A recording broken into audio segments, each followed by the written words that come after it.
Are you looking for an athletic scholarship? You're in the right place. This is the Recruit Me Athletic Scholarship Podcast, the longest running podcast on recruiting and athletic scholarships. We're here to help your family navigate the recruiting road all the way to an athletic scholarship. He's a recruiting expert and a dad of a D1 athlete and a newly committed high school athlete that just received an athletic scholarship. He's got a wealth of experience to share. Here's Recruit Me CEO, Brent Hanks. Welcome to episode 291 of the Athletic Scholarship Podcast. Episode 291 is part one of a two-part interview with the Givens family. Drew and Emily Givens are the parents of Grant. Grant is a high school senior, class of 2022, and is committed to play basketball next year at Drury University in Springfield, Missouri. Drury is a member of the Great Lakes Valley Conference in the NCAA Division II level. This interview is going to be split into two episodes and is a super honest and laid-back but informational interview with two parents and gives information about their son's recruiting and basketball journey. So let's get into part one of the interview with Drew and Emily about their experience and their son Grant's experience. So I want to welcome Drew and Emily, and they are friends of the family. I've just known them for a long time. We actually, they're in the car business. Their family's in the car business, and that's what my family did. So not only have we known them through car business, but through sports. So Drew and Emily, welcome to the Athletic Scholarship Podcast. Thank you. Thank you so much. So let's kind of just get started. And why don't you tell us a little bit about both of your backgrounds in sports? And I know you have some family background in sports. Well, I'll start with mine because mine's much smaller than Emily's, but two-sport athlete in high school, lettered in golf all 4 years, lettered in basketball 1 year.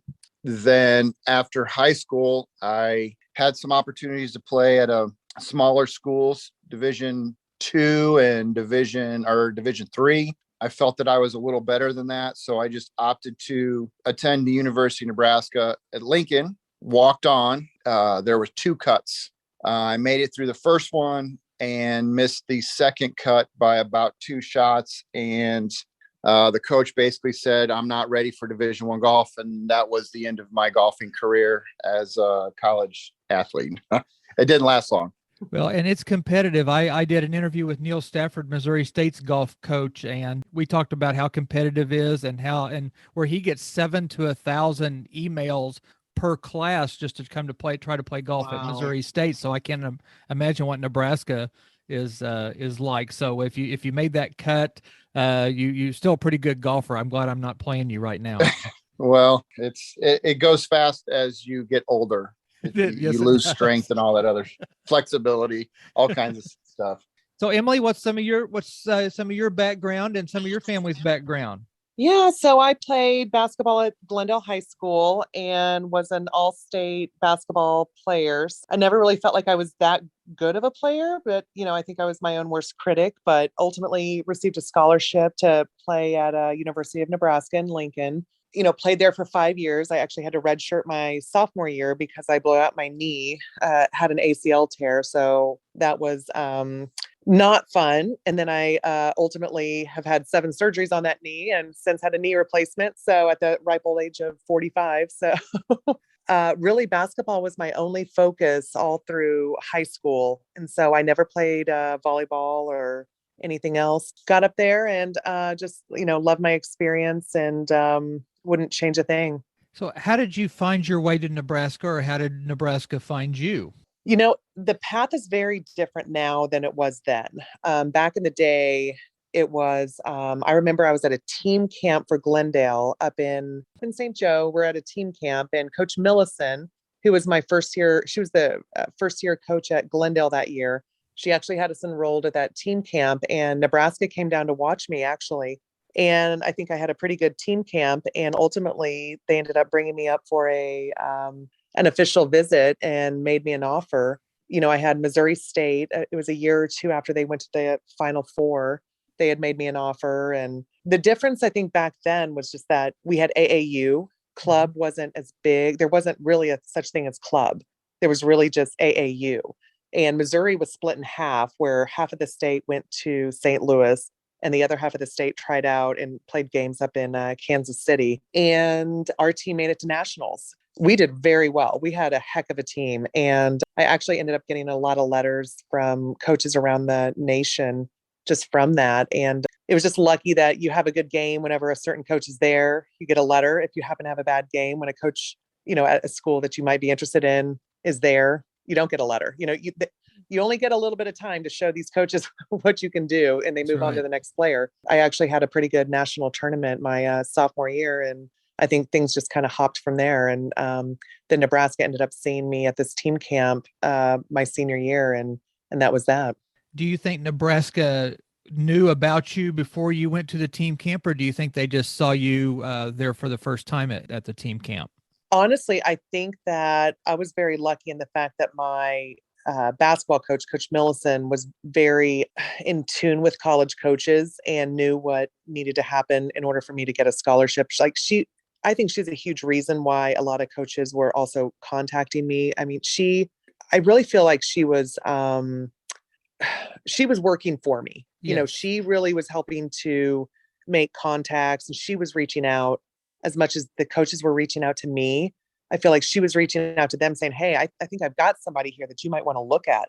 But I don't think Nebraska knew about me before. I'm not sure that they ever saw me at an AAU tournament. And so I think she recommended that they come down to St. Joe, and, they happen to be looking for a 6'3" girl. So. And you mentioned that you're 6'3", and you do have basketball skills, basketball background, obviously that helped you. So, size can make a difference. When was this in your high school? Yeah. Is it your sophomore, junior, senior year? When we went to the AAU national tournament, we actually went twice. One time was in the amazing city of Clovis, New Mexico. The other time was in Chattanooga, Tennessee. So my sophomore year in high school was Chattanooga. Yeah. And the funny thing was I hadn't really decided that I wanted to play in college, because I never really thought that it was, I thought I just want to go to college, wanted to join a sorority. Really didn't think that I wanted to play. I just really didn't think I was good enough. I didn't know anybody else that had ever played in college, that I was friends with. So for me, it's just, I knew people that went to college. They went to joined a sorority. Yeah. They graduated from college, and that was kind of it. And so once then I started getting this interest from colleges and started receiving letters, I was like, oh, this is actually really fun. Okay. So maybe I actually can play. Maybe I am good enough to play. And so sometimes it takes just having the confidence that you are good enough to see past what you think are your own limitations. Exactly. And that's what we talk about. Everybody's journey is different. If you have 1,000 kids, there's going to be 1,000 different recruiting journeys. Mm-hmm. And, Grant, your son went through a different journey and probably a different time frame than what you did because of, height and maturity and Right. boy versus girl and stuff like that. Yep. So that's one thing we're going to kind of talk about here just a little bit is Grant's journey. So tell us about how Grant kind of came up and through basketball and where he's ending up here his senior year of high school and his future college commitment. Grant started out just like every other kid in Springfield, Missouri. We started out at the Y. That's a great kind of ground level, not too serious. Did the Y for probably 3-4 years, fourth grade maybe. Yeah. And then we made the move to the courts and then the field house. Kind of got a little bit more competitive, but stayed in the rec league, and that was the toughest part is trying to find a team. And so me and another dad did what dads do. You coach your kid. And we did that for a couple seasons. And then about sixth grade, you're dad. You're not the coach, and dads don't know anything. So at that point, we let go of the reins of coach and just became parents. And we moved to one of the first club teams. That's a different move because it's a different voice. And sometimes that voice is a little more stern or whatever, but has credibility because he or she is the club coach. And that's where the journey started with club. After that, you kind of try to break into play with some of the kids in your own school. So we did kind of a feeder club with mainly Pershing and Hickory kids. The whole time also trying to find individual training in the summertime. And that comes with a cost, and there's good and bad. And we've tried them all. Luckily, the summer after the 8th grade year, you basically funnel into the high school, and then there's some lifting. And then the month of June of his going into his 9th grade year, that's when he moved in with the Glendale basketball team. And to kind of tell the families, Glendale is a 5A, 6A school in Missouri, which would be the bigger schools. So not only through 5A. through junior high and through high school, it's really competitive. Ozark, where we're from, we play Glendale every year, and it's a battle. And this area is a very good basketball area. So not only to start on the team, but just to be on a team at the high schools in our area, especially in Springfield, Missouri, and some of the surrounding areas, is an accomplishment, and it's not just given. And I'll tell you that summer going into the 9th grade year, it does not matter your skill level. To me, it's you just have to get in front of the freshman coach and let all the coaches know that you're interested in playing basketball for Glendale. If that means that you have to lift weights with the basketball team, you lift weights with the basketball team. If that means that you have to go to an outlying area to play a 9th grade tournament, I highly recommend that. It's basically just being visible and getting involved in your high school. High school's only 4 years, and it goes by really quick. Ask any parent or senior this year about how quickly it goes. We're seeing it right now with Grant. So as Grant got into high school, how was his development both in high school and in club? And how did you see him mature physically and emotionally as he went through high school? When I think about Grant, he was always, I'm 6'3". Drew is 6'4". So we kept thinking that we're going to have these giant kids. And Grant was always normal sized. Again, normal, whatever normal sized is. But when your mom is 6'3" and your dad's 6'4", you think that you're going to have these giant children. And so through middle school, he was always kind of normal sized. His freshman year, normal sized. Sophomore year, kind of normal. And all of a sudden he shot up. And so his height is obviously a good benefit because he's just under 6'7" now. And I think for him in middle school, he was such an average player. And you hate to say that about your kid, but Drew and I are realists about our kids and their abilities. We don't really sugarcoat I see my kids for what they are. And I see that, where they really shine and where they don't. We know where we need to improve. We know where we need to, just continue to climb. So I don't think it's a bad thing to see your kids in that way. And we don't harp on them. We try not to harp on them too much, but we just ask for one thing: effort and attitude. Put in 100% effort at all times, have a good attitude. And that's all we can really ask. I don't care how many points you score. I don't care how many rebounds you get, but you have to try hard. When we think back to middle school, it was such again, he was not a starter on the B team. He was such an average, just kind of not a lot of focus, not a lot of skill, but he also didn't want to work at it. And so you just can't want it. We wanted it so bad for him, but he didn't want to work at it. He wasn't out in the driveway wanting to shoot or dribble. And I'm not going to force my kid to go do it, because if you force them to go do it, at least in my experience, all of a sudden it's not fun. And then they're going to end up quitting the sport. They're not going to enjoy it. So he was never very good. He was just, hey, he's a player on the team and that's just going to be that. And Drew and I kind of chalked it up to thinking that he's always just going to be on the team and he's going to be okay. And then he hit high school and he got a little bit better. And, he was on the freshman team his freshman year. He was on JV his sophomore year, and then he made it to varsity his junior year. But we did not see a huge amount of growth in his ability or potential until he decided that he wanted to be better than the regular kid. He was the one that chose to wake up early in the morning once he was 16 to go work out at 5:30 in the morning or 6 a.m. in the morning. He was the one that wanted to go shoot extra shots. He really was trying to get, I don't know what he saw. He's never told us, but I know there had to have been a moment when he realized that he wanted to be better than what he was. And you saw this switch flip. And it was great. You feel so proud of your kid when you see that they are wanting something that you've wanted for them and they're willing to work at it. So for us, it was after his sophomore year, and it was after 2020, if I'm not mistaken. It was the end of his sophomore year. Right. COVID hit.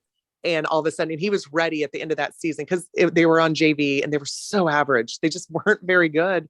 And he was just like, I'm sick of it. And he wanted to start lifting weights more. He wanted to start shooting more. He doesn't make all the shots all the time.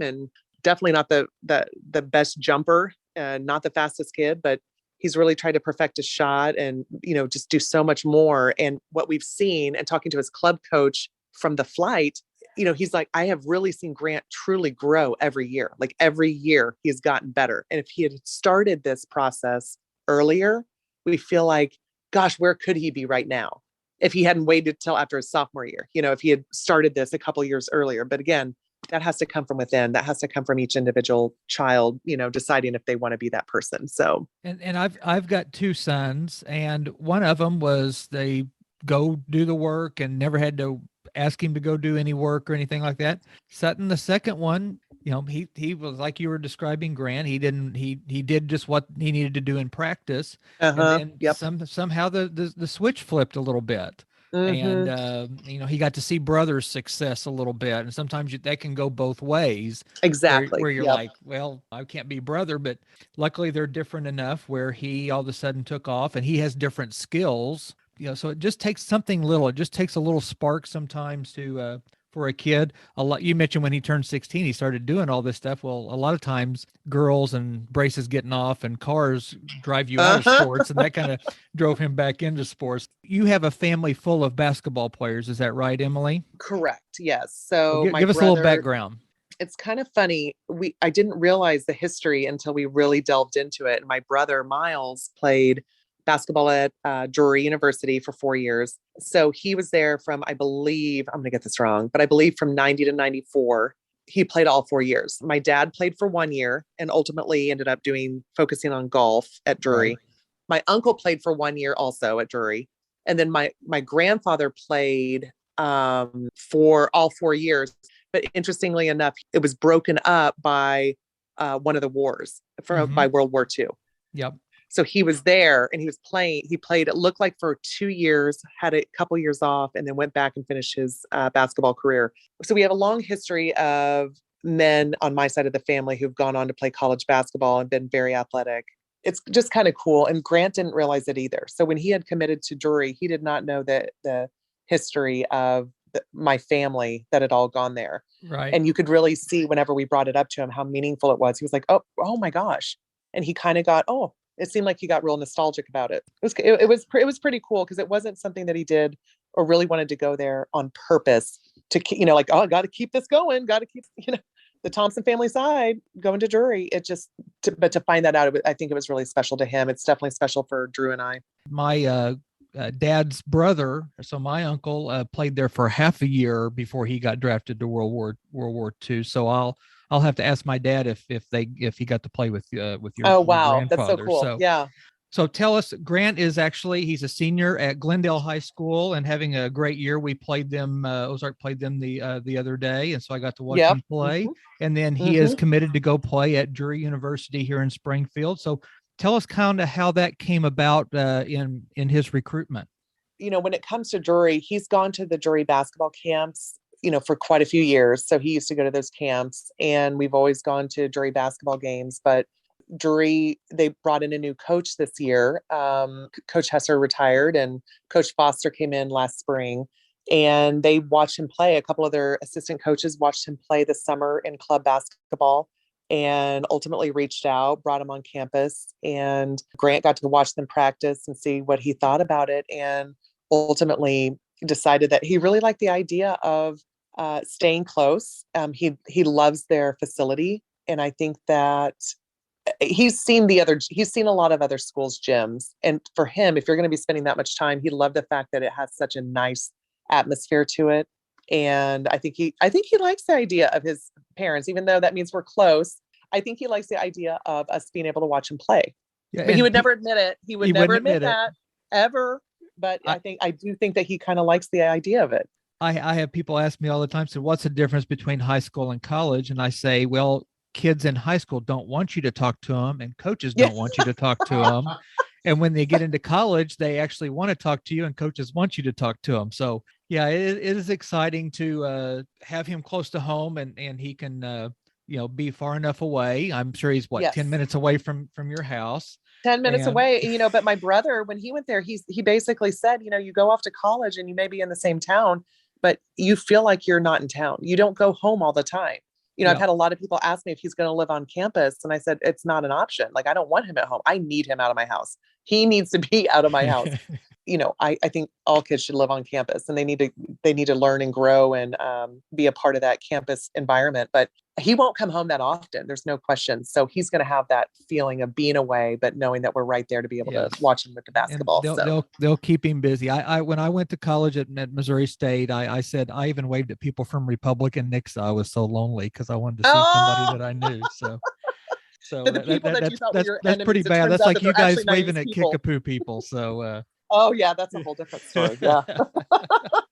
You mentioned that you got some help from Coach Millicent in high school, and you had some club stuff back in the day. How did the high school and club kind of help throughout your recruitment throughout the last year or so? Yeah, I mean, I feel like, with COVID, it hasn't been, I feel like Coach McTagg would definitely have helped us in any way. But with COVID, a lot of the rules that are around, not being able to get out of our little bubble with Springfield Public Schools, I think it kind of hindered that. But in regards to our club, traveling so much, our club coach, who is, his name is Dale, he was so helpful in regards to, trying to reach out and talk to coaches, because college coaches do reach out to those club coaches, just asking tell me about their effort, tell me about their attitude, tell me about their skill level. Where are they weak? Like, I saw this on the court. What do you think? And so I think that having that good relationship with your club coach is really important. And they see through any of the BS with that goes on. Like, they know where your skill level is. And so you really need to be able to let your club coach and high school coaches know what you're thinking for college. They're going to relay that on. And so we feel very lucky in that we have a couple of coaches that have just, really tried to help support and understood that Grant's dream was to play in college, and really helped to support that. So if he wasn't improving every year, if he had a bad attitude, if he wasn't a good listener to what the coach has to say, if he's complaining and throwing fits, I mean, all that does is hurt. Yes. I mean, because, coaches in college do not want to listen to parents. Parents need to be out of the equation by the time they get to college. And so they want to make sure that you're not, I would assume, yes, that, you don't have crazy parents. These kids don't have crazy parents that are going to get involved in every aspect and decision of college coaching, because they will make the decision if your kid plays. They will decide if your kid even gets renewed for the scholarship the next year. Join me next week for part 2 of this interview with Drew and Emily Givens, and we will discuss videos, setting parameters, and we will get advice from each parent, advice that they would like to give you as you navigate through your recruiting waters. Don't forget about the Recruit Me 3.0 Athletic Scholarship System and the QR Recruiter Draft Tag Combo Special. Go to the show notes and click on the Recruit Me 3.0 Athletic Scholarship System link. Listen on your favorite podcast app next Tuesday or on recruit-me.com by clicking on the Recruit Me podcast tab. Thank you for listening, and we'll see you next week.